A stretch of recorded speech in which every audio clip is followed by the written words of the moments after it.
নমস্কার। আজ মহাসপ্তমীর পূর্ণ সন্ধ্যায় আপনাদের সবাইকে শারদীয়ার প্রীতি, শুভেচ্ছা ও ভালোবাসা জানিয়ে আমি ডক্টর দীপক কুমার সাহা আপনাদের সামনে স্বরচিত কবিতা আবৃত্তি করছি। কবিতাটির নাম অসাধারণ মা। ওপার বাংলায় পাবনার সাগরকান্দি গ্রামে জন্মেছিল নিহার কণা। জমিদার বক্রেশ্বর কুণ্ডু শৈলবালার কোলে 1931 সালের 12 ফেব্রুয়ারিতে। গ্রামে বালিকা বিদ্যালয়ের অভাবে পড়াশোনা করেছিল প্রতিবেশী রাজেন মাস্টারের কাছে 6ষ্ঠ শ্রেণী পর্যন্ত। কৈশোরেই বিয়ে হয়েছিল পদ্মা নদীর ওপারে কুমারখালীর প্রখ্যাত বস্ত্র ব্যবসায়ী নারায়ণ সাহার সাথে। স্বামীর সংসারে গুরুজনদের সেবা শুশ্রূষাই ছিল স্নেহধন্যা নিহারের পরম ব্রত। আদর করে প্রথম সন্তানের ডাক নাম রেখেছিল নিমাই। যার পড়াশোনায় মন ছিল না, ঘরে বাইরে দুষ্টুমির সীমা ছিল না। বাড়িতে পড়িয়ে মাত্র 9 বছর বয়সে তাকে প্রথম ভর্তি করল 6ষ্ঠ শ্রেণীতে বাংলাদেশের কুমারখালী হাই স্কুলে উর্দু নিয়ে। প্রতিদিন সকালে বাবার সাথে 1 মাইল সাইকেলে গিয়ে নিমাই ঘণ্টাভর সাঁতার কাটত স্রোতস্বিনী গড়াই নদীতে। বাড়ি ফেরার পথে গরম গরম রসগোল্লা আর সন্দেশ খেত। বন্ধুদের সাথে গুলি ডাঙ্গুলি খেলত, গরুর গাড়ি থেকে কুশোর টানত। ঝড় বৃষ্টির মধ্যে ধামা নিয়ে ফজলি বাগানে আম কুড়োতে যেত। বাড়িতে লুকিয়ে মুঠো মুঠো গুঁড়ো দুধ আর হরলিক্স খেত। বাবার বেত্রাঘাতের প্রতিবাদে মাটির হাঁড়ি পাতিল ভাঙত। বর্ষার দিনে ডিঙি নৌকায় ডুবিয়ে দিত বেড়ে ওঠা ধানের শীষ, চাষিদের অভিযোগ উপেক্ষা করে। বাবার কঠোর শাসন ও বেত প্রহার থেকে নিমাইকে প্রাণপণে আগলানোর চেষ্টা করত নিহার। বলতো, ছেলেবেলায় ডান পিঠে দুষ্টুমি ও পরীক্ষা নিরীক্ষার মধ্যেই থাকে ভবিষ্যতে বড় হওয়ার চাবিকাঠি। নিমাই বাবার কাছে তালিম পেল ইংরেজি শেখার, মঞ্চে দাঁড়িয়ে আবৃত্তি করার, বক্তৃতা দেবার। মার কাছে শিখল ধৈর্য, ক্ষমা, স্নেহ, ভালোবাসা, সেবা ও পরোপকারিতা। ব্যবসা বাণিজ্যে সুখে শান্তিতে কেটে যাচ্ছিল সাহা পরিবারের। কতিপয় মুসলমান অশালীন আচরণে বিঘ্নিত হয়েছিল বাড়ির পাশের হিন্দুদের গৌরাঙ্গ মহাপ্রভুর আখড়ার মহোৎসব। প্রতিবাদে নারায়ণ বন্ধুদের নিয়ে তাদের পিটিয়ে জেলে পাঠিয়েছিল।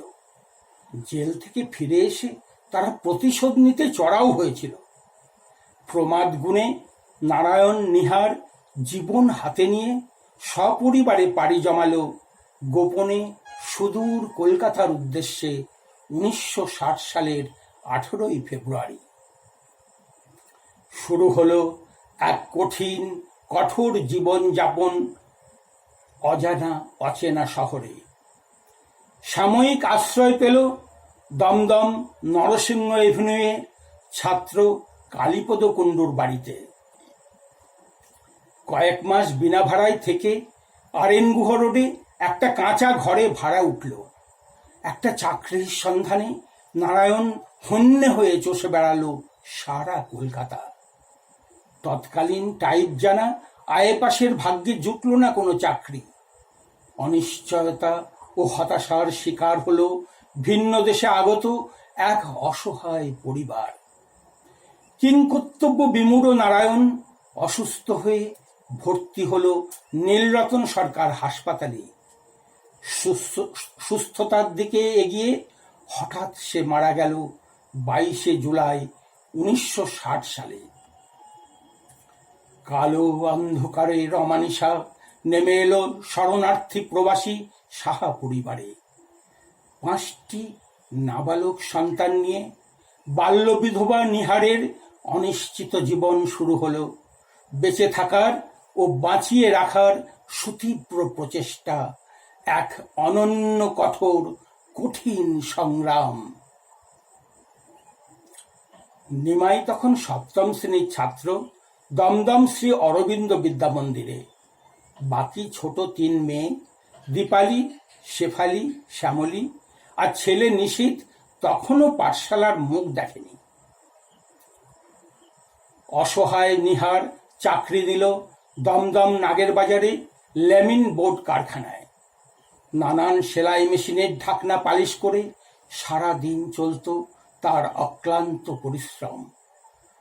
মাসিক আয় মাত্র 60 টাকায় সপরিবারে কোনো মতে হাতে মুখে জীবন ধারণ।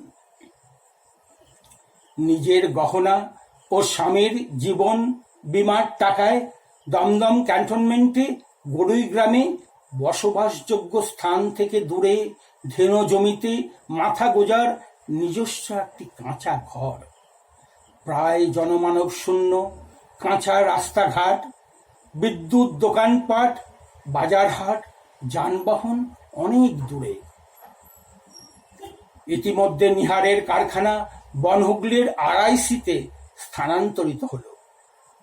প্রতিদিন 7 সকালে উঠে সারা দিনের রান্নাবান্না সেরে সন্তানদের খাইয়ে পরিয়ে ধাপার মাঠ আর নপাড়ার রেল লাইন পেরিয়ে 3 মাইল হেঁটে কারখানায় যাওয়া, সারা দিন হাড় ভাঙা খাটুনি খেটে আর সন্ধ্যায় ওভারটাইম করে বাড়ি ফেরা। রাত্রে নিরাপত্তার অভাবে বরানগর স্টেশন থেকে দমদম হয়ে ক্যান্টনমেন্টে নামা। 1 মাইল হেঁটে নিশীথ রাত্রে অন্ধকার বাঁশবাগানের রাস্তা ধরে নিমাই নিমাই ডেকে বাড়ি ফেরা। শিশুদের ভাগ্য ভগবানের হাতে ছেড়ে দিয়ে নিহারের কোনোদিন অর্ধাহারে বা অনাহারে জীবন যাপন। নিমাই যখন স্থানান্তরিত হয়ে দমদম সুভাষনগর হাই স্কুলে 8ম শ্রেণীতে, নিহার বাকি ছেলে মেয়েদের ভর্তি করল গড়ুই প্রাথমিক বিদ্যালয়ে। নিমাই শৈশবে মাঠে গরুর পালের সাথে গোবর কুড়িয়ে ঘরের দেওয়ালে ঘুঁটে দিত। গৌরীপুর থেকে রিলিফে পাওয়া গম আর মাসকাবারি কয়লা মাথায় করে আনত। নিহারের কারখানা থেকে নিয়ে আসা পরিত্যক্ত বাঁশপাতা কাগজে চলত সন্তানদের লেখাপড়া। অবশিষ্ট কাগজে তৈরি করা হতো ঠোঙা, যা বিক্রি করে কিছুটা লাঘব হতো সংসারের ব্যয়ভার। এই বাঁশপাতা কাগজের খাতাই ছিল নিমাইয়ের স্কুল কলেজের পড়াশুনোর সম্বল। গ্রাজুয়েট না হওয়া পর্যন্ত সাধ্য ছিল না তার বইপত্র কেনার, পরীক্ষার ফি দেবার। নিহার নিমাইয়ের রেজাল্ট দেখিয়ে কারখানার কর্মীদের ও পরিচিতদের থেকে চাঁদা তুলত, ছেলে মেয়েদের পড়াশুনোর খরচা তুলতে, পরীক্ষার ফি জোগাড় করতে।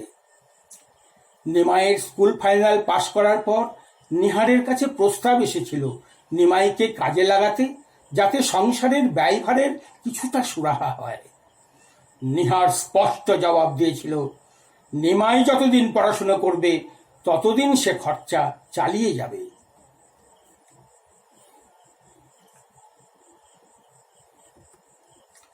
দশ পয়সা বাস ভাড়া বাঁচিয়ে নিমাই 3 মাইল রাস্তা হেঁটে দমদম মতিঝিল কলেজে পড়তে যেত। বাড়ি ফেরার পথে টিউশনি করত, বাজার করত, মাঠে খেলাধুলো, ব্রতচারী ও স্কাউটিং করত, সন্ধ্যায় ক্লাবে কাটাত। মাসিক দেওয়াল পত্রিকা ও বাৎসরিক পত্রিকা প্রকাশ করত, ফাংশনে আবৃত্তি করত, নাটক করত আর নানান সমাজ সেবায় নিজেকে ডুবিয়ে রাখত।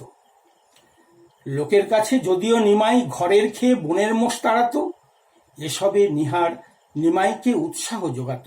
বলতো, বাঁচার তাগিদে কোনো কাজই ছোট নয়, সৎ পথে চলরে কানা, আধার ঘরে মিলবে দানা। তৎকালীন বেকারত্বের শিকার হয়ে নিমাই বিএ পাশ করেও পেল না একটা চাকরি। নিহার ভাগ্য ফেরাতে একদিন নিমাইকে নিয়ে হাজির হলো বেলঘরিয়ায়, যেখানে থাকত নিহারের গ্রামের চেনা বাটা কোম্পানির এক উচ্চ পদস্থ কর্মচারী। নিহারের স্বনির্বন্ধ অনুরোধে সে নিমাইকে দিল ধর্মতলা গ্র্যান্ড স্ট্রিটে সাহেবী পাড়ায় বাটা শু স্টোরে সেলসম্যানের সাময়িক চাকরি পূজা উপলক্ষে। মায়ের হাত দিয়ে পাওয়া জীবনের প্রথম জুতো বিক্রির চাকরির মাধ্যমে সাহেব মেমদের সাথেই ইংরেজিতে কথা বলায় পারদর্শী হলো নিমাই। টিফিন টাইমে সে পাশের ইউএসআইএস লাইব্রেরিতে পড়তে যেত। নিমাই ছাত্রছাত্রী পড়িয়ে টাইপ শর্ট হ্যান্ড শিখে নিজের চেষ্টায় বেসরকারি অফিসে কাজ করে, বিশেষ করে আমেরিকান কনসুলেট, ইউনিসেফ প্রভৃতি অফিসে চাকরি করে মাকে মদত করত, ভাই বোনদের পড়াশোনায় ও তাদের বেড়ে ওঠায় সাহায্য করত। সেই সঙ্গে সে যোগাসন, খেলাধুলা ও স্কাউটিং করত আর চালিয়ে যেত অকৃত্রিম সমাজ সেবা। নিহার গর্ববোধ করেছিল যখন গ্রাজুয়েট নিমাই ফ্রেঞ্চ ভাষা, সাহিত্য, ব্যবসা বাণিজ্যে চারটি ডিপ্লোমা নিয়ে ফ্রান্স, সুইডেন ও অন্যান্য দেশে দুবার ভারতের প্রতিনিধিত্ব করেছিল।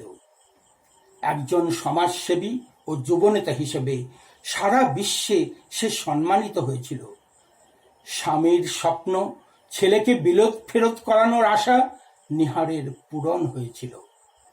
নিহারের যারপরনায় আনন্দ হয়েছিল যখন নিমাই এমএ পাশ করে ম্যানেজমেন্টে ডিপ্লোমা ও সোশিওলজিতে ডক্টরেট ডিগ্রি লাভ করে দেশে বিদেশে ইউনিসেফ, ইউএনডিপির বিভিন্ন অফিসে ও স্বেচ্ছাসেবী প্রতিষ্ঠানে চাকরি করত। বিভিন্ন শিক্ষা ও সমাজসেবী প্রতিষ্ঠানের উচ্চ পদে প্রতিষ্ঠিত ছিল। বয় স্কাউটিং এর গুডউইল অ্যাম্বাসেডর ও ইন্টারন্যাশনাল কমিশনার হিসেবে নিমাই পরিদর্শন করেছিল বিদেশের বহু স্কাউট সংস্থা আর অর্জিত অভিজ্ঞতা দান করেছিল স্বদেশে।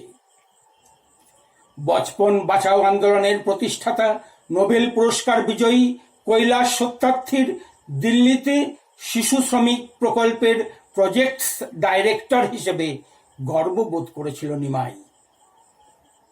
বেশ কয়েকটি আন্তর্জাতিক প্রতিষ্ঠান ও ভারত সরকারের উপদেষ্টা হিসেবে সে নিযুক্ত ছিল আর প্রকাশ করেছিল দেশ বিদেশের পত্রপত্রিকায় বিভিন্ন ভাষায় ৩ শতাধিক প্রবন্ধ ও রিপোর্ট।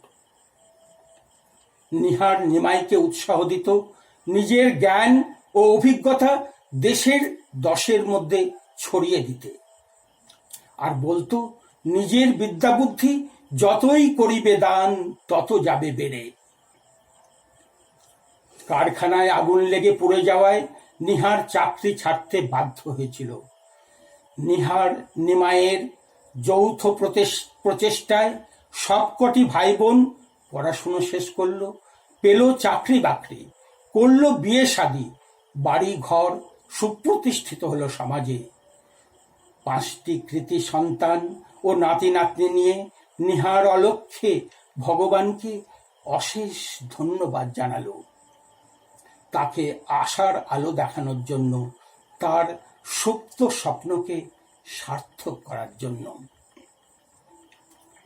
আধ্যাত্মিক জীবনে প্রবেশ করে কৃষ্ণভক্ত নিহার তার বাড়িতে প্রতিদিন আসর বসাত, যেখানে ভক্তবৃন্দ সম্মেলনে পাঠ করা হতো ভাগবত গীতা, রামায়ণ, মহাভারত প্রভৃতি ধর্মগ্রন্থ।